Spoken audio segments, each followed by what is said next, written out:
Hello दोस्तों, स्वागत है आपका हमारे इस नए वीडियो में। आज के हम इस वीडियो में देखने वाले हैं बीएससी एग्रीकल्चर का एजुकेशन साइकोलॉजी का सेकंड चैप्टर जिसका नाम बिहेवियरिज्म। इस वीडियो में हम इस चैप्टर के बारे में बात करेंगे। चलिए, सबसे पहले यहाँ दिया गया है कॉन्सेप्ट ऑफ बिहेवियर। ठीक है, ये क्या है पढ़ते हैं। The term behaviour is used in very broad sense, which includes not only the activities, motor activities like walking, dancing, etc., but also includes the knowledge such as memorizing, perceiving the imagination or reasoning, and emotional activities like feelings sad, angry, and happy, etc. तो हमारा जो behaviour है वो जो motor activities जो करते हैं या फिर कोई एक्शन करते हैं, चलते हैं, दौड़ते हैं या कुछ करते हैं, जो एक्सटर्नल कुछ हम करते हैं, सिर्फ वही हमारा बिहेवियर नहीं होगा। उसके साथ साथ हम क्या सोचते हैं, क्या समझते हैं, क्या हम सोच रहे हैं, और उसके साथ साथ इमोशनल एक्टिविटी जो हम शो कर रहे हैं, जैसे कि सैड शो कर रहे हैं, एंग्री शो कर रहे हैं, तो इस सब का जोर होता है, ये सारी चीज़ का समेशन होता है बिहेवियर। ये सारा जोर होता है हमारा बिहेवियर। ठीक है, आगे definition of behaviour. Behaviour can be defined as action और reactions of a person in response to external and internal stimulus situations. Behaviour जो है उसको हम इस तरह से डिफाइन कर सकते हैं कि जो एक्सटर्नल और इंटरनल स्टिमुलस होता है, जिसके अकॉर्डिंग इंसान है ना उसको रिस्पॉन्स करता है। एक्सटर्नल स्टिमुलस हो जाएगा हमारा, जैसे कि कोई इंसान हो सकता है, कोई वस्तु हो सकता है, या फिर कोई सिचुएशन हो सकता है, वो एक्सटर्नल स्टिमुलस हो गया। इंटरनल स्टिमुलस हो जाएगा उसका अंदर का, जैसे कि फीलिंग्स हो गया, सैड, एंग्री, ये सारी चीज़ें ना उसका इंटरनल स्टिमुलस हो गया। इसके अकॉर्डिंग वो अपना बिहेवियर को शो करता है, तो वो हमारा बिहेवियर हो जाएगा। ठीक है, आगे behaviour is any activity which can be observe, record and measure. Behaviour ऐसा एक्टिविटी है जिसे हम ऑब्जर्व भी कर सकते हैं, रिकॉर्ड भी कर सकते हैं और मेजर भी कर सकते हैं। ठीक है ना। बिहेवियर दो प्रकार का होता है, एक ओवर्ट बिहेवियर, दूसरा होता है कोवर्ट बिहेवियर। आप समझते हैं ओवर्ट बिहेवियर क्या होता है? The behaviour which is visible occur outside the human being, इसको ओवर्ट बिहेवियर। ऐसा बिहेवियर जो जिसे हम देख सकते हैं और वो आउटसाइड में होता है, ह्यूमन बीइंग के बाहर होता है। ठीक है ना, उसको हम बोलते हैं ओवर्ट बिहेवियर। जैसे कि कोई क्रिकेट खेल रहा है, कोई दौड़ रहा है, ये कैसा है? ये हो गया उसका ओवर्ट बिहेवियर। अब कोवर्ट बिहेवियर क्या होता है? The behaviour which is not visible and occur inside the human being is called covert behaviour. ऐसा बिहेवियर जिसे है ना इंसान नहीं देख सकता है, वो है ना किसी इंसान के अंदर होता है, वो हो जाता है कोवर्ट बिहेवियर। जैसे कि thinking of player, thinking of something, या फिर इमेजिनेशन, ये सारी चीज़ है ना इंसान के अंदर में होता है, तो इसे हम नहीं देख सकते, वो हो जाएगा कोवर्ट बिहेवियर। आगे हमारा आता है वॉलंटरी और involuntary behaviour. The behaviour which is control by human beings is called voluntary behaviour. ऐसा बिहेवियर जिसे इंसान कंट्रोल कर सकता है, वो हमारा हो जाएगा वॉलंटरी बिहेवियर। जैसे कि चलना, दौड़ना, खेलना, ये सारे बिहेवियर को इंसान कंट्रोल कर सकता है, इसलिए इसे वॉलंटरी बिहेवियर बोलते हैं।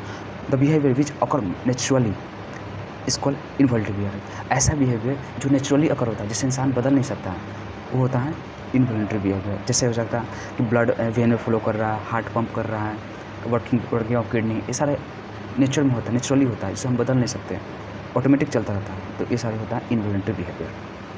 अब आगे behaviourism. It is a method of study behaviour, focus its attention on overt behaviour और behaviour which is visible. Behaviourism ऐसा चीज़ है जिसमें हम बिहेवियर के बारे में पढ़ते हैं, बिहेवियर के बारे में अच्छे से स्टडी करते हैं, और ऐसा बिहेवियर जिसे हम देख सकते हैं, समझ सकते हैं, वो हमारा जो ओवर बिहेवियर होता है उसके बारे में अध्ययन करते हैं, और ऐसा बिहेवियर जिसे हम देख सकते हैं उसके बारे में हम बिहेवियरिज्म में स्टडी करते हैं। The behaviorist does not study any mentalist notations like someone feeling, emotion and imagination। जो बिहेवियरिस्ट होते हैं, जो बिहेवियर का स्टडी करते हैं, वो है ना किसी का फीलिंग्स को, इमोशन को, इमेजिनेशन को स्टडी नहीं करते हैं। जैसे कि एग्जांपल में दिया गया है, in behaviourism we study the heart rate a person which changes due to the fear. और बिहेवियरिज्म में जो बिहेवियर शो होता है, इंसान का हार्ट रेट बढ़ता है, किस कारण से बढ़ रहा है? फियर की वजह से, एंगर की वजह से, या अदर इमोशन की वजह से, तो उसका हम स्टडी करते हैं। हार्ट रेट का स्टडी करेंगे, मतलब किस कारण से हो रहा है, उस कारण को समझेंगे। जैसे कि डर के कारण हो रहा है, कि एंग्री के कारण हो रहा है, कि या कोई इमोशनल रिएक्शन है उसके कारण हो रहा है, उस चीज़ को हम अध्ययन करेंगे। ठीक है, आगे आता है cognitive behaviour. The word cognitive means acquisition of knowledge through perceptions and sense of knowledge. Cognitive behaviour ऐसा बिहेवियर होता है किसी हम अनुभव के द्वारा या किसी सोच कर, किसी पास्ट एक्सपीरियंस से कुछ सोचते हैं या फिर कुछ बिहेवियर शो करते हैं, तो हमारा हो जाएगा cognitive behaviour. It studies imaginations. इसमें हम क्या चीज़ स्टडी करते हैं? Imagination, creativity, reasoning and other mental activity for future study of higher mental activities like creativity and problem solving skills. इसका हम यूज करते हैं ताकि हम आगे क्रिएटिव काम कर सकें और प्रॉब्लम को सॉल्व अच्छी तरह से कर सकें। अब लर्निंग डोमेन्स क्या होता है? Learning is a continue process, learning is a process, it is a continue growth and change in the brain architecture which receives information from process it and use it. Learning जो है ये हमारा continue process है, कभी रुकता नहीं है, पूरा लाइफ टाइम में चलता रहता है, ठीक है। और ग्रोथ के साथ साथ लर्निंग कभी कम होता है, कभी ज़्यादा होता है, लेकिन हमेशा कुछ ना कुछ होता ही रहेगा, ठीक है ना। और इससे हम इंफॉर्मेशन, लर्निंग से हम कुछ इन्फॉर्मेशन लेते हैं, स्किल को इम्प्रूव करते हैं, कुछ सीखते हैं, कुछ जानने को मिलता है, तो ये सारी बातें इसमें होती है। आगे क्या है, learning can be generally categorize into 3 groups. Learning को है ना 3 ग्रुप में बांटा गया है। पहला हो जाएगा कॉग्निटिव डोमेन, जो किस पे बेस होता है, नॉलेज पे बेस होता है। दूसरा होता है अफेक्टिव डोमेन, जो है ना इमोशन पे बेस्ड होता है। उसका रहता है साइकोमोटर डोमेन, जो है ना फिजिकल एक्टिविटीज या स्किल्स पे बेस्ड होता है, ठीक है। The classification of learning is based on taxonomy of learning domain which is given by Benjamin Bloom. मतलब लर्निंग का जो क्लासिफिकेशन है वो लर्निंग डोमेन पर बेस्ड है, ठीक है ना, जो किसके द्वारा दिया गया था, बेंजामिन ब्लूम के द्वारा। साइंटिस्ट का नाम आप याद रखेंगे, एग्जाम में आपका आ सकता है, एक तरह से जनरल नॉलेज का भी है, आप इसे देख लेंगे, बेंजामिन ब्लूम, ठीक है। Benjamin Bloom is the father of taxonomy of learning domain. ये भी आप जान गए कि बेंजामिन ब्लूम जो है वो फादर ऑफ टेक्सोनॉमी किस चीज़ का है, लर्निंग डोमेन का है, ठीक है, ये बात आप याद रखेंगे। चलिए अब सबसे पहले हम देखते हैं कॉग्निटिव डोमेन क्या होता है। It includes the development of mental skills and origin of knowledge. इसमें हम बता ही चुके हैं आपको कि नॉलेज को गेन करते हैं किसी इमेजिनेशन से या फिर पास्ट एक्सपीरियंस से या अनुभव से, ठीक है ना। इसमें हम नॉलेज को गेन करते हैं और उसी के अकॉर्डिंग हम रिविजन करते हैं। इसको है ना, इसका है ना सब डोमेन्स हैं, 6 सब डोमेन्स है। कौन कौन सा सब डोमेन्स है, पहला knowledge. It is able to recall data information. Knowledge हमारा मदद करता है कि डाटा को कलेक्ट करने में, इन्फॉर्मेशन को कलेक्ट करने में। Comprehension skill, it is ability to understand the meaning of what we learn. ये हमारा कॉम्प्रिहेंशन स्किल हमें सिखाता है कि क्या हम सीखें, क्या हम समझें, नॉलेज हम लिए हैं, क्या लिए हैं, क्या मेरा समझे हैं, क्या मेरा काम आएगा, ये सारी चीज़ें इस चीज़ में हम समझ लेते हैं। The ability of construct meaning from instruction material like oral, written and graphical communication. Communication stage में हमारा ओरल भी हो सकता है, रिटेन भी हो सकता है, ग्राफिकल कम्युनिकेशन भी हो सकता है, जिसके थ्रू हम समझते हैं कि हम क्या सीखे हैं, क्या समझे हैं, ये सारी बातें हम इस स्टेज में समझ लेते हैं। एप्लीकेशन, और यहाँ पे हम नॉलेज ले लिए और समझ भी गए क्या से क्या, उसका हम एप्लीकेशन करेंगे ताकि हम उसका एक्चुअलाइज कर सकें न्यू सिचुएशन के अकॉर्डिंग। जहाँ सिचुएशन में अप्लाई करना वहाँ पे अप्लाई करके हम इसे अपना काम ले सकते हैं। उसको एनालिसिस, अब एप्लीकेशन कर लिया, फिर उसका एनालिसिस करेंगे कि क्या मैंने जो किया उस तरह से मैं इसका आउटपुट मिल रहा है कि नहीं। जैसे कि यहाँ लिखा है, it is ability to differentiate facts and opinions. मतलब कि इसमें हम देखेंगे कि हमने जो एप्लीकेशन किया, क्या सही किया, क्या गलत किया, उसको हम समझेंगे एक तरह से। उसके बाद आ गया synthesize, the ability to integrate different elements और concepts in order to form new situation और पैटर्न ऑफ एक्शन। और इसको है ना एनालाइज करने के बाद इसको है ना अपने वे में करेंगे, अपने वे में कि किस तरह से हम इसको समझ सकते हैं, किस तरह से हम इसे अपने तरह से अप्लाई कर सकते हैं। तो सिंथेसिस इसमें अपने अकॉर्डिंग इसे फिर से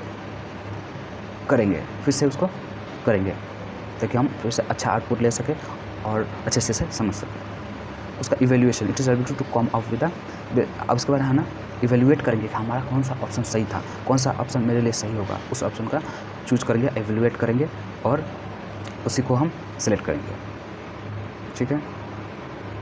judgement about the important concept, देखिए सके यहाँ पे छूट गया है। It is the ability to come with the judgement about the important concept. Important जो कॉन्सेप्ट है उसका जजमेंट देंगे कि क्या, मतलब कि जो कॉन्सेप्ट है ना सही है कि गलत है, क्या सही है क्या गलत है, कि जो सही है उसको फिर से करेंगे और जो गलत है उसको हटा देंगे, अगली बार से वो गलती नहीं करेंगे। ये सारी बातें होगी इसमें, ठीक है। उसके बाद आता है affective domain. Most people think that learning is a intellectual and mental function. बहुत सारे लोग सोचते हैं कि लर्निंग जो है मेंटल फंक्शन है या इंटेलेक्चुअल फंक्शन है, ये समझते हैं। बट वी लर्न एटीट्यूड, लेकिन हम क्या लर्न करते हैं, एटीट्यूड लर्न करते हैं। एटीट्यूड है ना सडन टाइम ऑफ पीरियड में होता है, किसी व्यक्ति का है ना कुछ समय जो शो करता है वो उसका एटीट्यूड होता है। बिहेवियर लंबे समय तक हो सकता है, लेकिन एटीट्यूड है ना कुछ पल के लिए होता है, कुछ समय के लिए होता है, लिमिटेड पीरियड के लिए होता है। And different physical skills for growth and development. और एटीट्यूड हो गया, बिहेवियर हो गया, अलग अलग तरह का फिजिकल स्किल्स हो गया जो उसको ग्रोथ एंड डेवलपमेंट करने में मदद करता है। The affective domain deals with the feelings and emotion. Affective domain जो है ना किसी व्यक्ति का इमोशन, किसी व्यक्ति का फीलिंग्स को दर्शाता है। डोमेन्स इसका है ना 5 सब डोमेन्स है। क्या, रिसीव, सबसे पहले है ना किसी फीलिंग्स को रिसीव करेंगे या फिर प्राप्त करेंगे या फिर अपने माइंड में लाएंगे, ठीक है ना, उसे सोचेंगे, ठीक है। उसके बाद ना उसका जैसा हम उसको इन्फॉर्मेशन के लिए फिर उसके अकॉर्डिंग हम रिस्पॉन्ड करेंगे, ठीक है, वो रिस्पॉन्डिंग स्टेज आएगा। तीसरा आएगा वैल्यूइंग। अब हम जो मेरे इन्फॉर्मेशन आया उसको रिस्पॉन्ड की, क्या मतलब कितना वैल्यू उसको दे रहे हैं, या फिर उसको ले रहे हैं या सीधे छोड़ दे रहे हैं या अपने दिमाग में उसे कुछ जगह दे रहे हैं, वो हमारा वैल्यूइंग स्टेज होता है। उसके बाद ऑर्गेनाइजिंग, किस तरह से हम उसे वैल्यू को एडजस्ट करते हैं, किस तरह से हम अलग अलग सिचुएशन में उस वैल्यू को एडजस्ट करते हैं। जैसे कि आप इस तरह से ऐसा समझ सकते हैं कि अगर कोई चीज़ आपको ज़रूरी है, ठीक है ना, उससे पहले आप किसी और चीज़ को वैल्यू दे रहे हैं, वो आपका हो जाता है ऑर्गेनाइजिंग स्टेज। यानी कि वैल्यू में आप किस तरह से उसको अलग अलग डिवाइड कर रहे हैं और किस तरह से उसको ज़्यादा वैल्यू दे रहे हैं, किसको कम दे रहे हैं, वो आपका ऑर्गेनाइजिंग आ जाएगा। उसके बाद लास्ट जो कैरेक्टराइजेशन स्टेज आता है, इसमें है ना वैल्यू आपको कंट्रोल करता है। इस तरह से आप समझ सकते हैं, हम थोड़ा समझ सकते हैं, मैं समझा देता हूँ। जैसे कि कोई कुत्ता है, ठीक है ना, जो शुरू में आया तो आप उसको ज़्यादा वैल्यू नहीं देंगे, उससे ज़्यादा प्यार नहीं होगा, धीरे धीरे वो आपके साथ रहेगा, आपको उसके साथ अटैचमेंट हो जाएगा, एक इमोशनल कनेक्शन जो हो जाएगा। और उसके बाद है ना वो कहीं बाहर चला गया या फिर नहीं आपको मिलता है तो आप घबरा जाएंगे, टेंशन में हो जाएंगे, कहाँ चल गया, कैसे हो गया, या फिर कोई बीमार हो जाता है तो आपको टेंशन हो जाएगा। तो इस तरह से वो आपको कंट्रोल करने लगेगा। पहले तो ऐसा नहीं था, लेकिन जब आने के बाद जब इमोशनली आप उससे जुड़ गए, कनेक्ट हो गए, तो वो जो वैल्यू क्रिएट हुआ है वो आपको कंट्रोल करने लगेगा। ये हो जाएगा कैरेक्टराइजेशन स्टेज, ठीक है। चलो, साइकोमोटर डोमेन क्या होता है इसको समझेंगे। इट डिवाइड टू 6 सब डोमेन। साइकोमोटर डोमेन भी है, इसको भी हम 6 सब डोमेन में डिवाइड करें। जगह परसेप्शन में कि हम किसी इन्फॉर्मेशन को प्राप्त करते हैं किसी अनुभव से, या किसी चीज़ को हम किसी एक्सटर्नल स्टिमुलस के थ्रू हम उसे समझते हैं या अपने दिमाग में उसे लाते हैं या समझते हैं, ताकि हम एक्शन कर सकें, कुछ कर सकें, डिसीजन ले सकें। तो वो हमारा कहाँ से आता है? परसेप्शन से आता है, ठीक है। ये पहला स्टेज हो जाएगा। दूसरा हो जाएगा set. It is the readiness to act and perform action. Set जो है ना हमारा रेडीनेस प्रोवाइड कराता है, ताकि हम उस एक्शन को परफॉर्म कर सकें, उस एक्ट को हम कर सकें, ठीक है। थर्ड हो जाएगा guided response. It is the ability to utilize and take error method. Guided response जो है ना हमारा ये दिखाता है कि हम कितना ज़्यादा हम उसको यूटिलाइज़ करते हैं, ठीक है ना, और क्या मतलब कि सही करते हैं, क्या गलत करते हैं, ठीक है ना, और अपने आप को एक्सपेरिमेंट की तरफ से हम देखते हैं या किसी चीज़ को हम करते हैं। जैसे कि आप समझ सकते हैं कि कोई चीज़ आपको काम नहीं आता, जब आप पहले उसके बारे में समझे, नॉलेज लिए, उसके बाद किए, हो सकता है कि आपको कुछ गलत भी हो सकता है या कुछ सही भी हो सकता है। ऐसा तो नहीं कि 100% आपका सही ही होगा। तो इस तरह से आपको ट्रायल और एरर मेथड देता है, या तो सही होगा या तो गलत होगा, ठीक है ना। उसी तरह से आप इसे आगे प्रोसीड कर सकते हैं। उसका mechanism ability to convert learn activity into the habitual action with confidence. और धीरे धीरे आप उसको बार बार करेंगे तो उस तरह से आपको कॉन्फिडेंस बिल्ड होगा, और आप जितना ज़्यादा वो करेंगे आपको कॉन्फिडेंस ज़्यादा बढ़ता जाएगा, और उसको आप जितना और अच्छी तरह से उसको कर पाएंगे, और आपका गलती होने के चांसेस बहुत कम हो जाएगा, ठीक है। उसका होता है complex overt response. Ability to skilful perform complex pattern of action. उसके बाद हम स्किल तो हमारे अंदर जनरेट हो गया, उस पर उसको है ना स्किलफुली उसको अच्छे ढंग से परफॉर्म करेंगे, ताकि उसमें गलती होने के चांसेस कम रहे। उसके बाद आएगा adaptation. Ability to modify the learn skill to new situation. और एडेप्टेशन का मतलब कि जैसा हम स्किल्स लिए उसके अकॉर्डिंग ना अपने आप में सुधार लाए और नए नए सिचुएशन जनरेट किए स्किल्स के थ्रू, ठीक है ना, और उसे समझे, और उसके अकॉर्डिंग हम एक्ट कर रहे हैं, और उसके अकॉर्डिंग हम अडेप्ट हो चुके हैं, और उसके अकॉर्डिंग हम जो पहले से सीखे उसमें मॉडिफाई किए और नए सिचुएशन बिल्ड कर रहे हैं स्किल्स के थ्रू, ठीक है ना। वो हो जाएगा हमारा adaptation.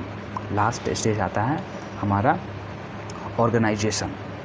The ability to develop and original skills which replace the skills and initially learn. और ऑर्गेनाइजेशन स्टेज ऐसा स्टेज होता है जिसमें हम प्रीवियस स्किल को सीखे हैं उसको हमें रिप्लेस कर देता है और नया स्किल्स जनरेट होता है, ताकि हम उसको और बेहतर ढंग से कर सकें। जो गलती हुआ है स्किल्स में, या फिर कोई गलत स्किल्स आ चुका है, या फिर कुछ उसमें कमी है, उसको सुधार करते हैं, और नए सिचुएशन के अकॉर्डिंग, नए जगह के अकॉर्डिंग हम उसे अप्लाई करते हैं और नए चीज़ सीखते हैं, और उसे फिर हम एक्शन के रूप में करते हैं और एक्ट करते हैं सिचुएशन के अकॉर्डिंग।